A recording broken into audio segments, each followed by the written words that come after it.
ভাই যারা যারা এই ফটোটা শেয়ার করছো প্লিজ শেয়ার করবে না, কারণ আমি কনফিডেন্ট নিয়ে বলছি হার্ষিত রানা ও গৌতম গম্ভীরের মধ্যে কোনো রকমের বাজে সম্পর্ক নেই।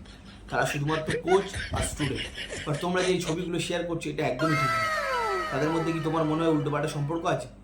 ওদের মধ্যে কোনো সম্পর্ক নেই। তোমরা যে ছবিটা ছেড়েছো এটা যদি গৌতম গম্ভীরের কাছে যায় কতটা খারাপ জিনিস হবে বলো তো। মিডিয়া ফ্ল্যাশ হবে, তারপর ওদের কি হবে বলো তো ফিউচার? ওদের তো ফ্যামিলি আছে। এটা করছো কেন তোমরা? থাকলে থাকুক না, দুজনের মধ্যে সম্পর্ক থাকলে থাকুক না।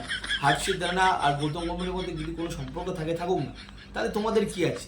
তোমরা কেন এটা হাইলাইট করছো ভাই? দুজনের তো সংসার আছে, সংসারটা ভেঙে যাবে। অবৈধ সম্পর্ক থাকতেই পারে, দুজনের মধ্যে কে কেয়ার থেকে এসছে থাকতেই পারে, বাট তোমরা এটা শেয়ার করছো কেন ভাই? এটা তো বাই জিনিস।